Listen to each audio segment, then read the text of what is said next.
Let's see.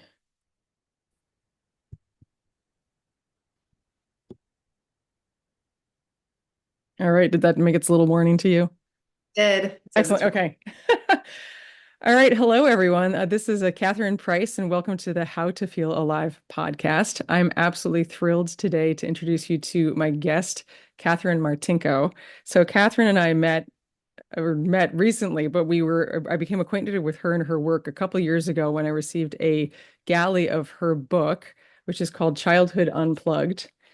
Practical advice to get kids off screens and find balance, and absolutely loved it. And we recently have become reacquainted because Catherine and I are now working together officially as members of the team for The Anxious Generation, Jonathan Haidt's book.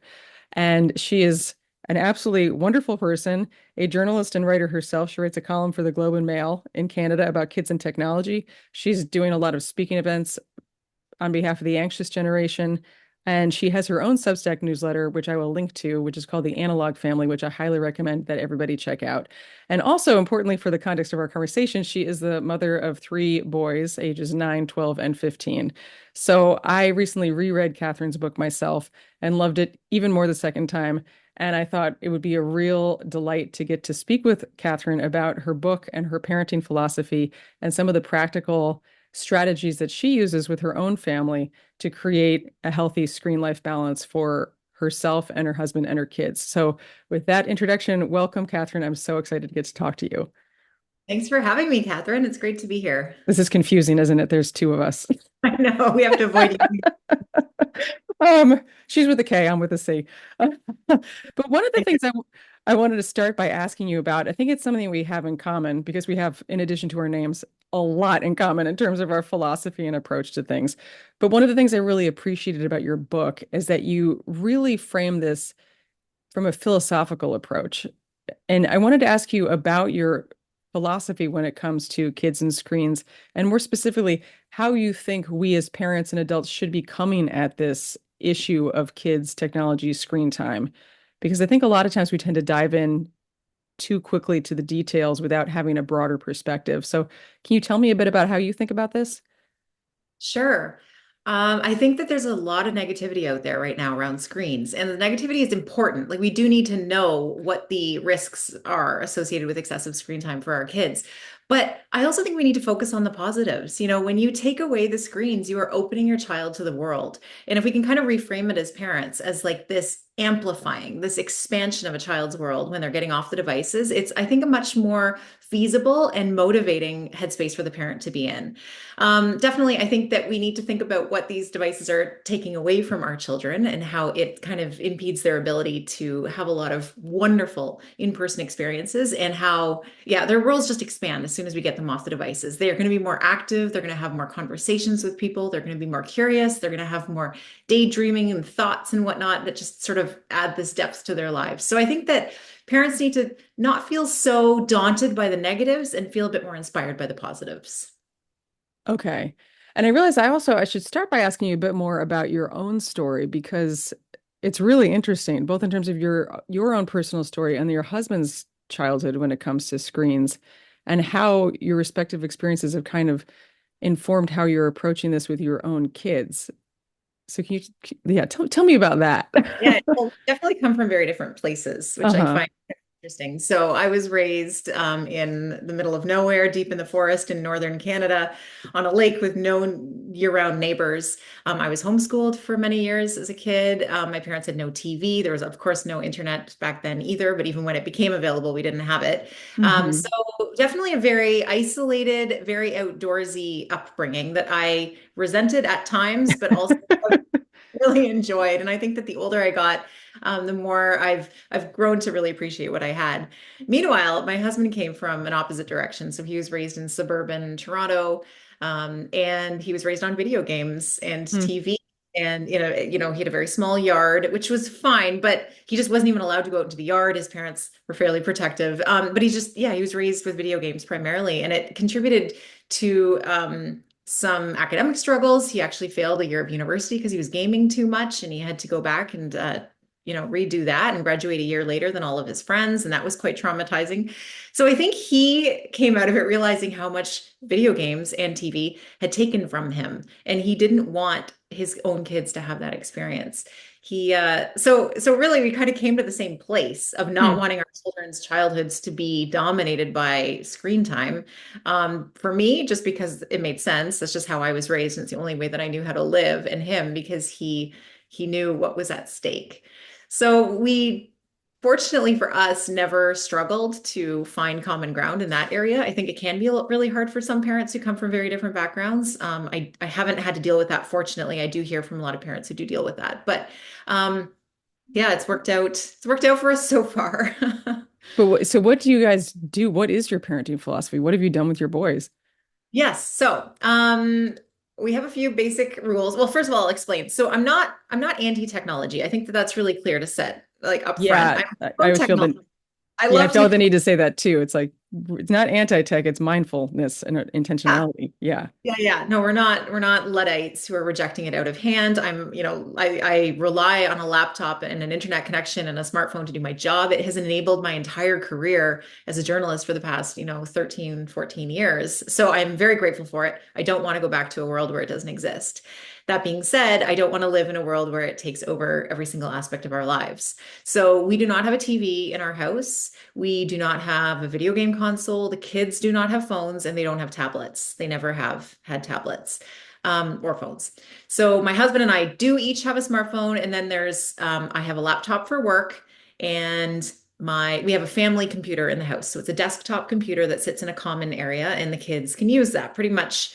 Whenever they need to look something up, they can use it for group texting with friends, which I find really helpful. That's one of these workarounds that we have where they don't have phones, but they can still participate in iMessage chats on the computer with friends. And they can borrow our phones whenever they need to make calls. And they can watch movies using a laptop. If they want to have a family movie night or something, we do have a Netflix subscription. They can sit down and, watch a bit of screen time for an hour or two then.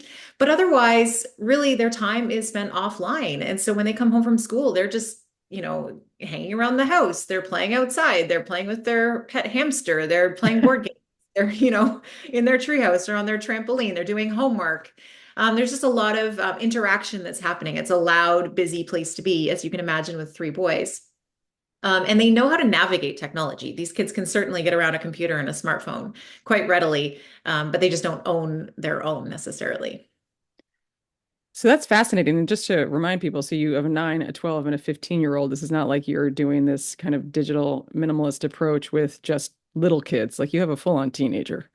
I do. And so, yeah, I like to tell people I've got a kid who's in elementary school, middle school, and high school. So I'm kind of at this unique stage in life where I've got a kid in all of the schools in our community right now. So we're kind of dealing with it all, hearing about what other families are dealing with too at all these different stages. It's a lot easier to be screen free when your kids are little. I think if you have small kids, you are quite fortunate. You're at a great stage. Your kid doesn't know what they're missing. At that age, they're not pushing back. It's a lot easier to keep tech out of the house than to be, clawing it back or pushing back against it the way that you do inevitably when your kid gets older. My 15-year-old resents not having a phone, certainly. I mean, what 15-year-old wouldn't? It's an ongoing Mm. conversation. Resent maybe is too strong a word. He's not impressed by it, but he understands where I'm coming from, and we talk about it a lot.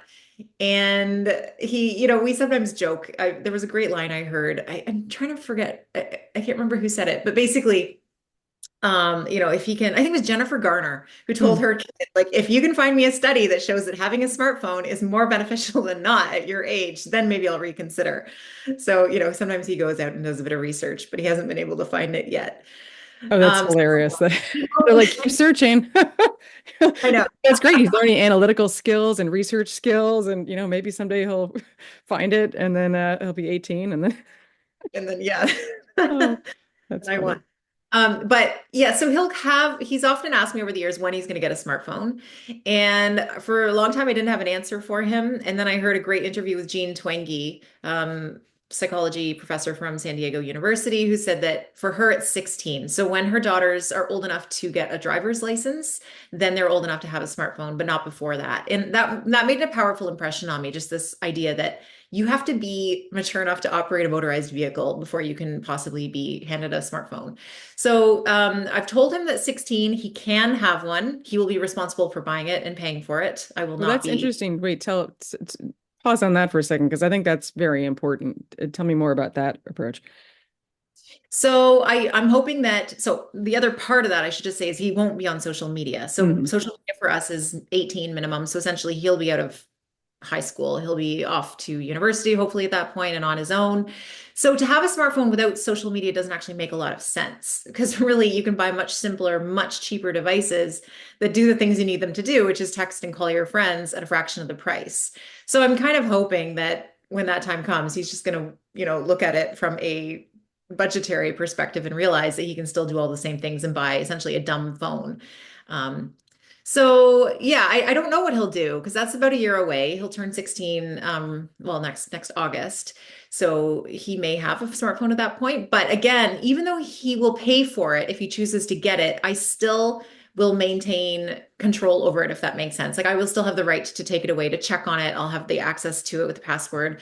And we'll see how it goes. But we'll cross that bridge when we come to it. It's definitely an evolving process.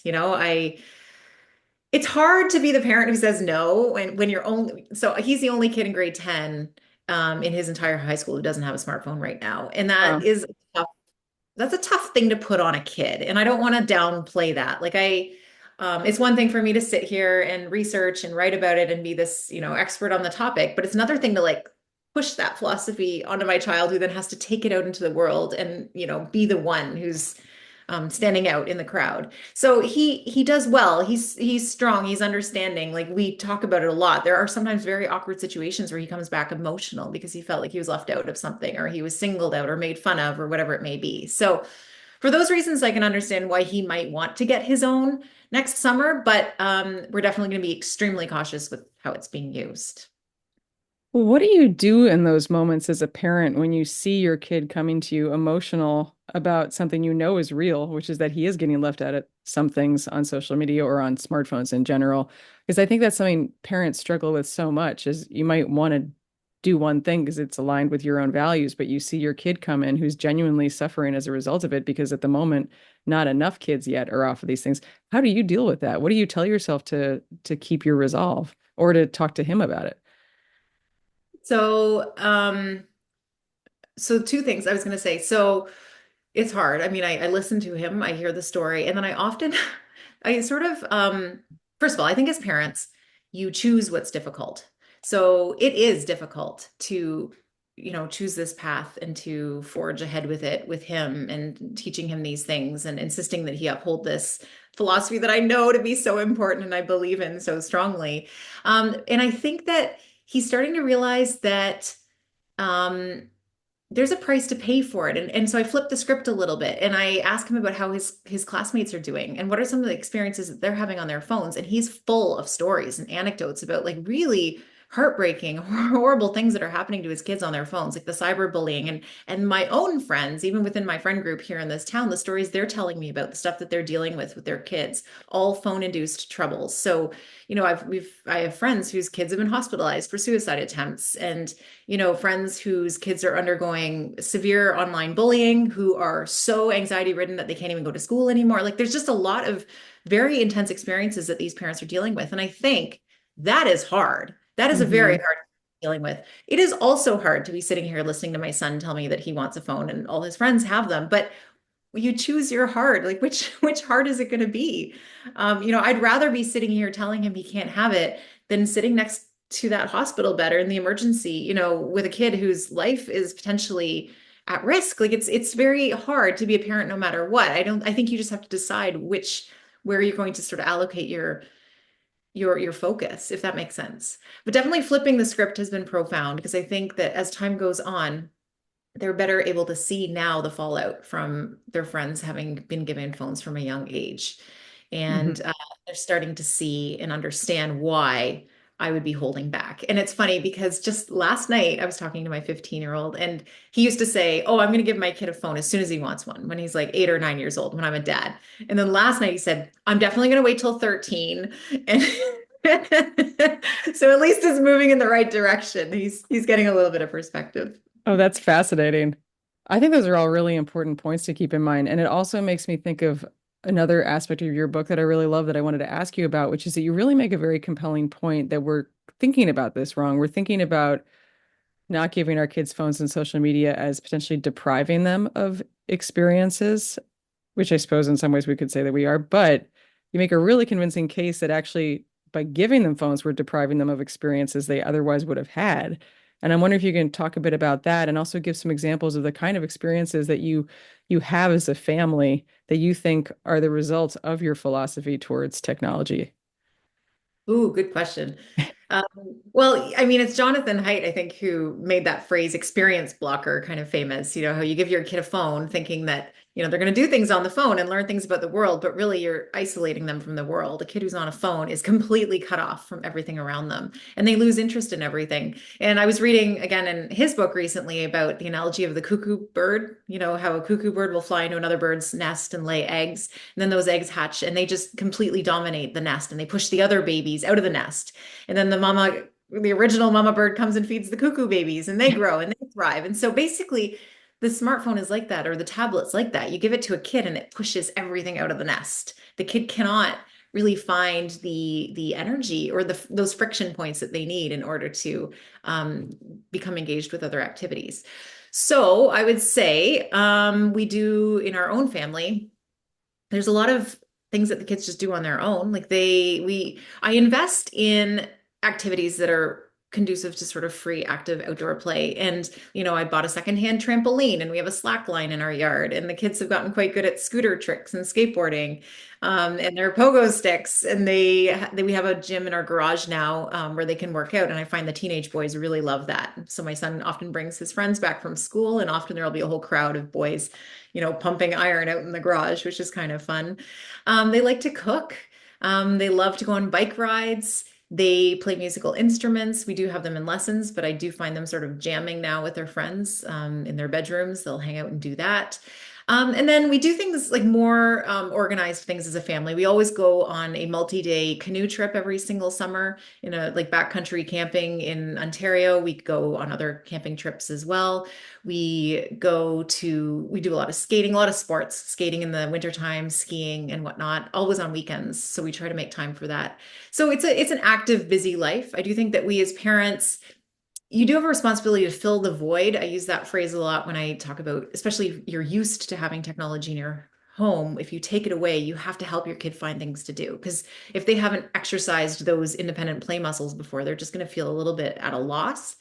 But at the same time, you need to then transition into greater independence where you let your kids go. You have to just sort of let them go and let them go do things because otherwise you're going to drive yourself crazy trying to entertain them. And that's just not a sustainable way to live either.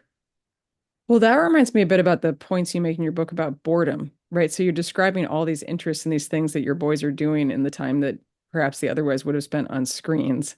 And I'm getting the sense that that's not because you're choreographing their lives and putting them in organized, trampoline classes and things like that.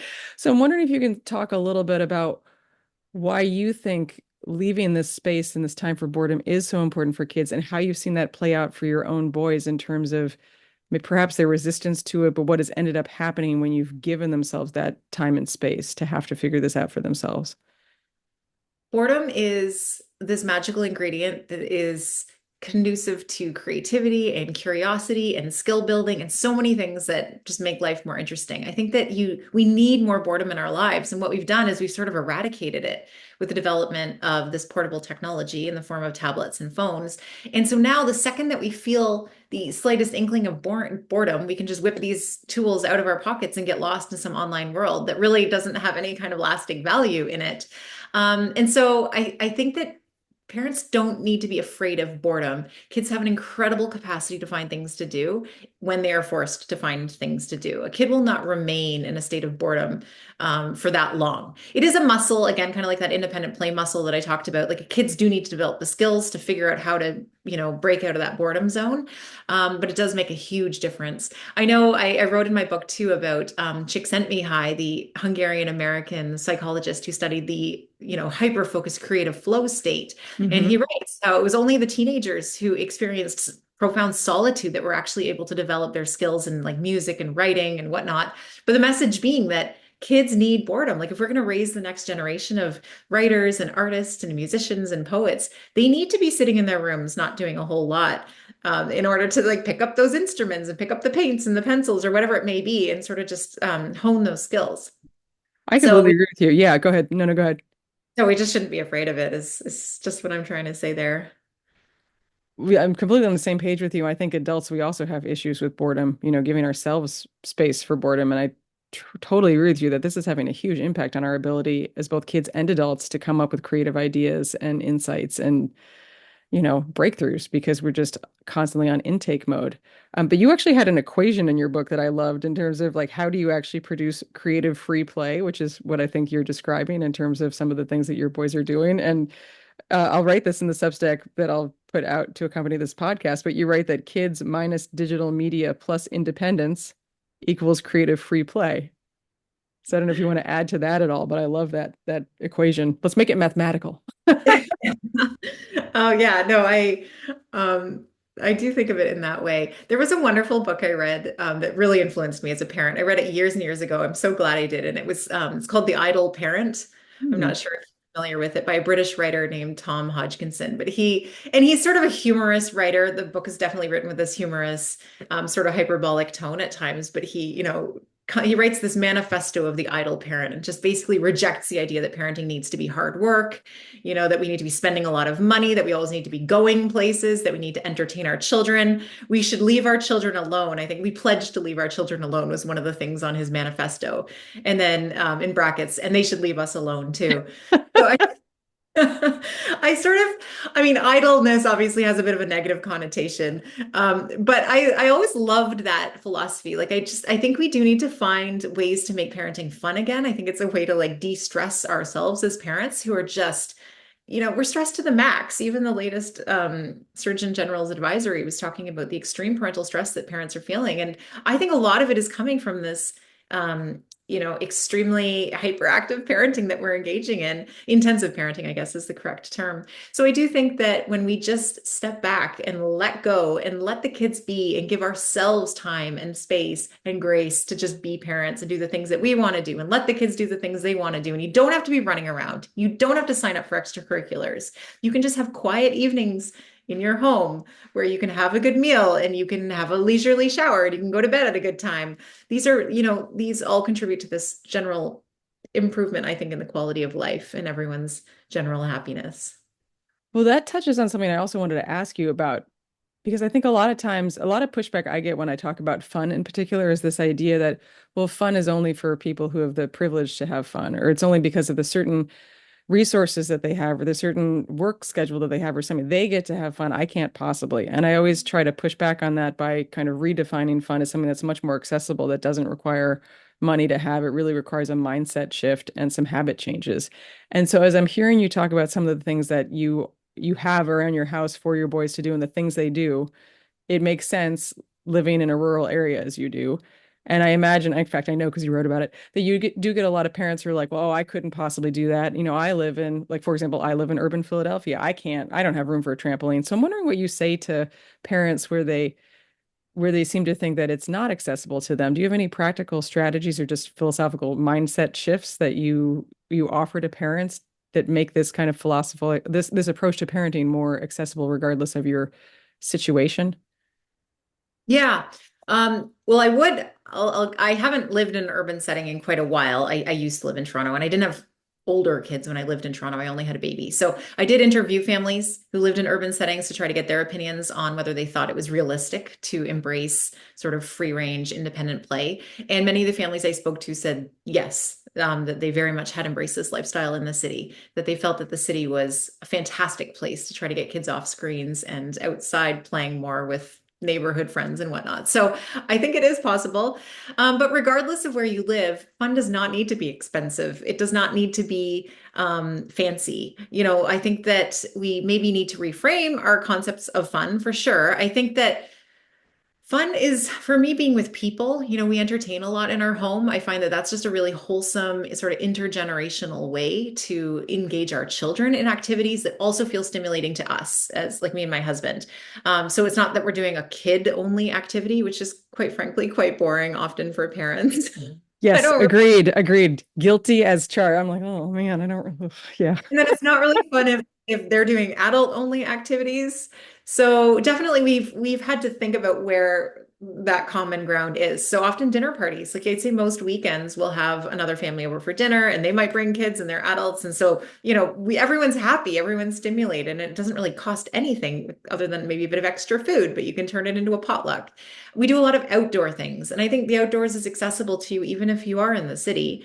There are places you can walk, and we go for hikes a lot. We go skiing. We have cross country skis. We really love doing that in the winter, snowshoeing and whatnot, and often get other people to come too. So that's sort of a good community building activity where we'll call up another family and say, do you want to go for a walk? And we'll do like a 2 hour hike out in the forest, which is just really fun, and everyone's engaged. And you can just get cheap forms of fun. Honestly, this sounds ridiculous, but their $25 hamster has been the best investment of our lives. No, okay, I am not talking about that, Catherine, because my daughter is on a hamster crusade, and this is going to get me in big. Thankfully, she doesn't have a phone or access to podcasts, but d d great to know that that's Single been a greatest great. purchase I think we've ever made. Oh my God. It's so compact. It lives in this little cage in our bathroom, and they play with this animal for hours and hours and hours every day. I don't even know what we did before we had the hamster. And then they spend all of their time building mazes for the hamster using cardboard boxes and toilet paper tubes. And like we're on our third hamster, I should say. So they come and go for sure. But wow. Because I don't want any other kinds of pets. Other people have dogs and cats, and that to me seems far too much work. The hamster's the way to go. I'm sorry. Oh, geez. Okay. Well, maybe we're gonna have to end this conversation. Thought we were friends, Catherine. That's so funny. I just completely lost my train of thought. Oh, okay. No, okay. I'm bringing it back. I'm bringing it back. I mean, it's like her Christmas list is like hamster, hamster, hamster, hamster. It literally says hamster times a million. She figured out how many commas go into a million, so she requests a hamster that many times. Putting that aside, though, I- Literally, my son's Christmas list last year. I think he had the hamster written 10 times on it because he wanted a replacement for the one that had died the year before. we have a question for you. Does he spell it with a P? My husband tried to spell hamster with a P. He's making it, no, it's hamster. I'm like, oh my God. I'm just wondering if It's hamster. thank you. Okay, Peter, it's hamster. Heard it here first. So what I was going to say is that just as a follow-up to what you're talking about in terms of the options that exist for little or no cost outside of the house, I think you probably have a similar approach in your own home. I think that there's a lot that we can do as parents, regardless of our kids' age, to provide like the props for fun, for engagement, whether it's books or games or just craft supplies or just stuff to do in the house, which it occurs to me as I'm talking, in many cases are much less expensive than screen-based alternatives. You can get an awful lot of cardboard for the price of an iPad. So I remember when our daughter was really little, going to a restaurant because we didn't want to put her in front of a screen in order to have an adult conversation. We used to have kind of a go bag of drawing supplies or a picture book for her to look through or something where it was something that would engage her, and then we would be able to have a bit of a conversation, but it wasn't putting her in front of a screen. Yeah, that's I often think of it as, I think I call it the survival kit. I used to call it that when they were little, but still whenever we go on a road trip, I'll say, "Do you guys have your survival kit?" And again, it's that grab bag of things that you just kind of pull together, random things, and it evolves as they grow. It's going to look different for my 15-year-old than it does for my 9-year-old, and it's different than when they were 2 years old. But yeah, if you plan ahead, and I think this is kind of the downfall for a lot of parents where they forget to plan ahead because we have this convenient item in our pocket that we know we can whip out if it absolutely is needed. Instead, we forget to bring, the snacks and the board books and the I little always car, forget the Lego snacks. and the balloons or whatever it might be, right? Yeah, no, she's 9. I forget the snacks in the water. I'm always borrowing snacks and water from other parents. But I do bring the crayons. Um, but I also like it ties in, I think, to what you write about in your book when you're talking about advice for parents of younger kids of the begin as you mean to go on, which I thought was a very powerful phrase that I wanted to ask you about. And Yeah, also, Catherine, I should ask, do you have to go right at 4? Or you? no, I can stay a little bit past 4. Okay, okay, yeah. But But yeah, just I wanted to ask you about the begin as you mean to go on idea. yeah, that was a phrase that an older friend, told me once. She said it was advice given to her by her mother-in-law when she got married, and they've now been married for like 50 years. So she said it just was a good philosophy in her life that she always used. And then she brought it up when she first read my manuscript, and she said, "I think that that's kind of what you're trying to say." And I thought, yes, that's exactly what I'm trying to say. And I think it's meant to be empowering, to encourage, especially parents of younger children, newer parents who are just starting out. So much of parenting is really daunting and scary, but the best thing you can kind of do is just select the path that you want to head down and just keep going. Start in that way. And like I mentioned before, it's easier to keep the technology out of the house than to try to claw it back or to try to manage it. I think parents often make their job a lot harder by introducing tablets and thinking, oh, this is going to be fine. We're going to, keep a lid on it and keep it very restricted. But inevitably, it gets out of control. No parent ever thinks it's going to reach the level of use that it eventually does for many families.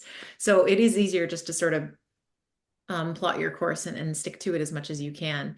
One other thing I wanted to say too about play is parents need to embrace mess and chaos in Mm. the house to a certain degree. And I think that's a hard one for a lot of us. Even I fight that urge still, to want to pick up all the toys and vacuum the rug and just sort of reset at the end of the day, especially. But kids need to see sort of the detritus of their play left all around the house because it's going to spark them again the next time they come down, the next time they see it. Even we as adults are like that. You need to set yourself up for success by making the ingredients of your success more, accessible. Like if you're learning an instrument, if the guitar is sitting on a stand right in your living room, you're going to be more inclined to play it than if it's, in a case in a closet on the second floor of the house. So being reminded visually of these things can certainly be a good cue to get kids playing. I'm laughing because not only are you making a compelling case in favor of the hamster, but you're also telling me that I have to stop cleaning up all the toilet paper tubes that are in the back of our kitchen. Because my daughter is very crafty. She took all of her Halloween candy wrappers and she saved all of them in a basket. And I was like, at least they were in a basket, I guess. But I was like, why are you saving all of those Halloween wrappers? She goes, oh, because I'm going to make a poster board where I'm going to hot glue gun because we have hot glue gun for every single wrapper onto a board and then put a picture of our dog and say, the dogs did it. Like, I don't know why that was the mess. And I was like, all right, be calm, just deal, Catherine, accept the candy wrapper collection. And sure enough, last weekend, she did exactly what she said. And she made this kind of like abstract, almost modern art-esque piece of this. You would totally see it in like in MoMA or something, like just like Reese's wrappers, like pasted to this thing with a dog in the center and this kind of like I don't know, like abstract question, the dogs or statement, the dogs did it. So what did they do? So many questions can be raised. But but anyway, yeah, that's something I struggle with myself for sure, is like embracing that mess. And I got to that part of your book and I almost started laughing out loud because I was like, yep, I need to work on that skill because you're right. I do that actually with my own guitar. I leave the guitar out, I leave my music out. I have my own little messes that I leave out. And part of the reason for that is to make it easier to engage in those habits I'm trying to spend more time on. So you make a really good point that I should try to kind of take a deep breath and deal with that visual chaos that I have a hard time with because it is my daughter's creativity, and she does want to come back to these things. Um, you said something else that made me think of a part of your book I really loved. You were talking about the slippery slope where you introduce a screen and then it just kind of starts to take over. And one quote I loved that you have in your book was from Neil Postman, who was talking about how technology it has an effect on the ecology of your household. That you have an ecosystem, and anytime you introduce a new species to an ecosystem, you don't get the ecosystem plus a new species. You get an entirely new ecosystem. And I was just wondering if you could expand on that a bit, because I thought that was such an interesting point. Because I've got a lot of friends who are thinking about getting their kids an iWatch or like a smart speaker or an iPad. And at first it's like, oh, well, that's not a phone. Like maybe it's okay, but something feels uncomfortable to me. And I feel like that discomfort is somehow wrapped up in this quote. I do think it's impossible to introduce that technology into the home without fundamentally changing the feeling of that home. And I don't even know why exactly. I think just because maybe it's just such an addictive, such an all-consuming thing. It makes noise, it's very colorful. Children, I mean, you see kids who are looking at these screens and they become different little human beings. I see my own kids when their friends, they meet up with friends who have phones, and suddenly it's like this magnetic force just like sucks all of their attention in, and they lose all awareness of the world around them. They become disinterested in everything around them. So I think that it has this really profound effect, and we sort of underestimate it at our peril. This is maybe where it gets a little dark, but just the sheer number of parents that I've talked to at the presentations that I give who come up to me and tell me that they feel like their children have been ruined by being Mm. given devices, or that these devices have stolen their children from them and they no longer recognize the child that they once had. And the number of parents who say that, one said to me, the worst day of my life was the day I gave my daughter an iPad, and that they wish they could go back in time. If they could do it again, they would do it differently. They would hold out. They would delay, delay, delay, which is another part of my philosophy. Just hold out as long as you can. Honestly, every week, every month, every year that you can wait is a benefit at this point. So, I mean, the science is starting to catch up. We're starting to understand a little bit more about what these devices are doing to our kids, but you don't even need the science to just be able to see what it does to them, in terms of their curiosity, how it sort of just crushes them a little bit. I think they sort of become desensitized. They're exposed to such mature content, and there's so little context for it because you're not there explaining to them what they might be seeing, and it's very confusing. So it is tough. I think that we do need to put these tools in their rightful place. And that's why I'm more comfortable with my kids using a computer. I know there's still a lot of things on it, but it's not portable. They have to be in that common area where there's people milling around. We can all see the screen that they're looking at. It just sort of creates a little bit more of a buffer, that protects them, I think, at a time when they still need to be protected, very much so. Yeah, I mean that reminds me of another quote you have in your book. I think you're quoting someone who was saying something to you and you said, "Wow, you just summarized my whole book to me." But the quote was, "Kids just need to be kids and technology pushes them out of that into an adult world sooner." And that Mhm. really stood out to me as well because that's something I think about a lot too. And I actually, yeah, I was going to ask you about two other philosophical approaches that you have that I think have practical implications. And one is the idea that we should work backwards from an ideal vision of how we want our family lives to be. And then the other is your idea that we should make decisions about technology based on whether it will amplify or amputate. And so I was wondering if you could talk a bit about those two things, about working backwards and then what you mean by amplify versus amputate when it comes to decisions about tech. Yeah, working backwards, I think that, so I was trying to, you never really know what you're doing when you start raising kids. I mean, you're starting from scratch, we're learning as we go, but it also doesn't hurt to sort of, um, picture how you want your life to be and to sort of set that as this ideal goal. And then to think about what sort of to align your actions with your goals, if that makes sense. I Mhm. had a friend who, apparently he told me that his therapist told him that recently, and I thought that that was very smart.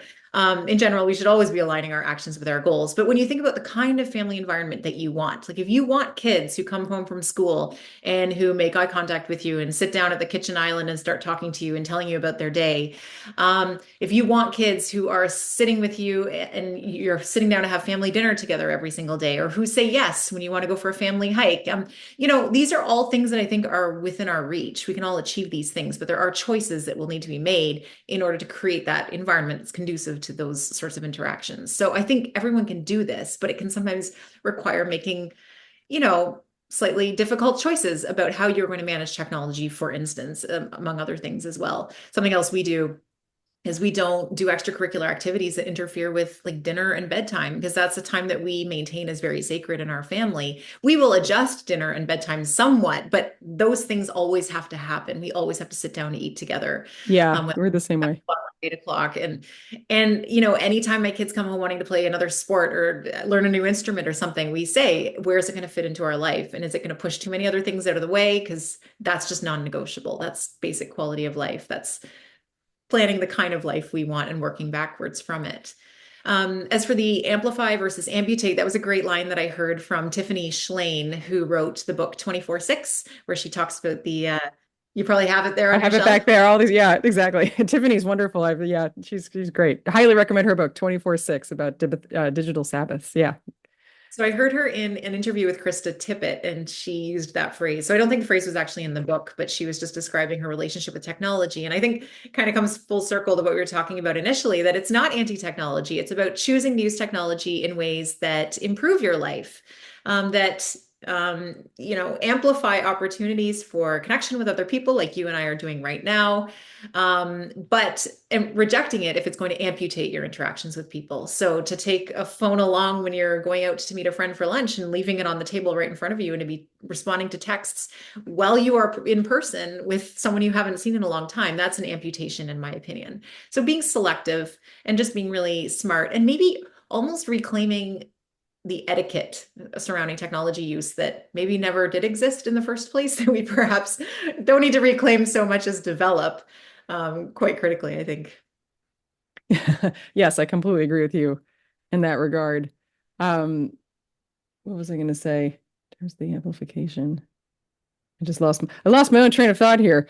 Oh no, I was going to say that I think about it, what you talk about a lot that really resonates with me as well is really making our decisions about technology, whether it's for ourselves or for our kids through the lens of opportunity cost of, like, and you make this point in your book as well, is that even if the effects of screens were net neutral, even if there was no negative effect of screen time, are they better than what we would be doing otherwise? And you make a wonderful point, I think, about gaming where a lot of people really enjoy gaming. And sure, there's a time and space if you just want to play a video game. I think that's fine. But it can create what you refer to as an illusion of mastery, where you've mastered this game, but do you have a real life skill at the end of it? Do you have something that's going to amplify your life outside of the context of that video game? And I think you've got examples of, I forgot if it's your kid or someone else's kid who just starts to realize the things that he can do that his friends can't because he's actually spent the time building those skills. Yeah, that was a family that I interviewed, and yeah, they're talking about their teenage son who never gamed and Hmm. definitely do a lot more things. He was able to recognize his physical abilities versus his friends who were just sitting in front of a video game console all the time. So certainly kids, especially, I mean, I have boys. I cannot speak for girls. I think that having girls is a very different experience, but my kids, I mean, boys need to engage in a lot of physical activity. There's a lot of Right. competitiveness. They want to master skills. And so a big part of my philosophy is also embracing risky play. And I think that boys naturally gravitate toward the risks that exist on video games, the thrill seeking that happens virtually. But we need to sort of recreate that for them in the real world so that they feel that sense of achievement and accomplishment. And that means that I will let my kids do something that will terrify me. Like they like to jump off of big cliffs into water. So, Oh God. one of their favorite things to do. So we went on a camping trip specifically to a provincial park in Ontario last summer that's known for its jumping cliffs and it has these graduated heights of rocks. And this just was the highlight of their summer. They spent 2 days just jumping off of cliffs, and some of them were very, very high. I mean, someone said one was 40 feet. I don't know if that's actually accurate, but these were incredibly big. Some were smaller, of course. They started on the small ones. Nerve-wracking. Lots of people there. It was very safe, but these kinds of things. And they came away just glowing with joy. And I felt like I would rather them achieve that in a real life setting than just be doing that virtually on a video game, not even leaving their bedroom. So we do need to give kids opportunities to test their boundaries, test their physical limits, and then have something to feel proud of at the end. One more thing that ties into what you're saying before that is very much this concept of techno-selectionism, which I love. This is a term from Cal Newport, and he basically says just because there's a new invention, a new form of technology, doesn't mean that you have to embrace it automatically. We need to be critical of the new things. Like we can test something out and then we can reject it if it doesn't serve our purposes or if it doesn't improve our life in some meaningful way. And we could all benefit from doing that, I think, a little bit more. Yeah, I completely agree with you. And the idea that we let these things into our lives without fully thinking about the impacts. And I think that's especially important for us to start doing with all the AI developments that are happening. Do we want these creations? Like, what role do we want these things to play in our lives? It actually makes me really angry that they're just being rolled out without any kind of societal conversation about whether or not we want to have all of these tools with potential downsides. But I know we're going to need to start wrapping up. I feel like I could talk to you all day. I have all these things that I want to bring up to you and ask about. I'm going to try to resist the urge for all of them, but just a couple more things. I love the fact that you refer to becoming your own algorithm. And I was wondering if you could just explain what you mean by that, because I think that that's a really interesting concept for all of us to keep in mind as our lives begin to become more and more ruled by algorithms that are created by other people and companies that don't have our best interests in mind. Hmm. Um, I feel like you need to give me a refresher because it's been a Your little own while. book. Oh my God. I once had an interview where this man, it was a book about vitamins, and the interview was as follows. He would go, "So, in chapter two," he would just go, "Tell me about chapter two." And I was like, I don't remember chapter two. Tell me what chapter two is. I think you're talking about like how to decide what kind of framework we want to have for our own decisions, like to be I can give you your actual quote if you would like. I wrote down page numbers. Let's see. We're so organized. It's if it makes any, if you, that's the impression I'm giving, then I'm succeeding here. Uh, it says that, and I can edit this a bit too. It's basically when you start to cut back on technology, you're suddenly free to do the bidding of your own soul. You can become, as writer Michael Harris describes it, your own algorithm, the sole determiner of your own tastes, desires, and curiosities. Hmm. Oh, It's so good. I You should read this book. It's really good. It's called Childhood Unplugged. Katherine Martinko wrote Well, it. Michael Harris wrote The End of Solitude, and he's a great Canadian author whose work I've followed for many years. And he went offline completely for this experimental period of his life. And just he talked a lot about how profound it was to suddenly feel like he wasn't having all these inputs that were shaping his thought processes. And I think that until you actually remove yourself from it, you sometimes don't realize how much of everything that's popping up in your daily scroll is actually directing your thoughts and shaping your opinions and whatnot. So I have been thinking more about that and just pushing back on questioning which thoughts are actually my own and which are the things that are sort of just being planted there by very savvy um, Instagrammers or whatever may be working online behind the scenes. So I think especially for kids who are fresh in the world, they're forming their own opinions and their own ideas. I think it's even more important that they not be online and not be having their personalities shaped by just this influx of information. I think it's more important to just sort of develop your tastes and your preferences from just existing in the world and being surrounded by people and having conversations with people and observing things somewhat passively, if that makes sense. But we are just connected to this fire hose of information that's just totally overwhelming and totally overstimulating. And we just need time away from it. I completely agree.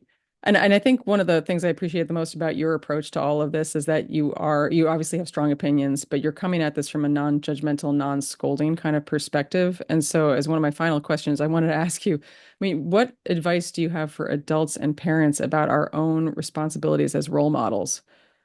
Because I think that our kids obviously look up to us, they notice what we're doing. So what do you think we should be doing differently? Ooh, it's a sticky topic, right? I mean, I don't want to guilt parents. I don't want parents to feel shamed or anything for any of this. Parenting is so hard at the best of times. Um, we do need to model the kinds of behaviors that we want to see in our children. I think that that's really important.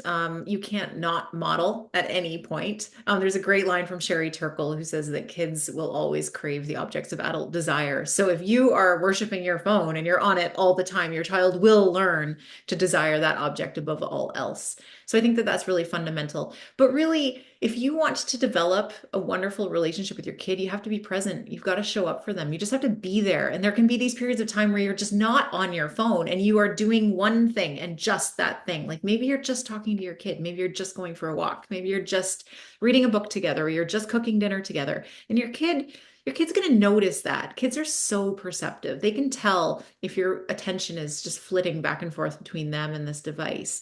And you also want to be present for those little bids for attention that kids are always making, especially when they're little. I mean, really at any age, I should say. So I take that back because even my 15-year-old, I can sense when he's just hovering. He's sort of monosyllabic these days and a bit moody, but there's times where he's just hovering and I can tell he's waiting. Like he wants me to push, he wants me to ask, he wants me to inquire. And so I do value, I value those moments and I don't want to miss them by maybe looking at my phone instead. So I do think it's important to try to use our phones away from our kids as much as we can. I know that's not possible all the time, especially for those of us who work online and are sort of somewhat tethered to our devices for our careers. It is hard. It's really hard, but it's important to be aware of it for sure. Yeah, I completely agree.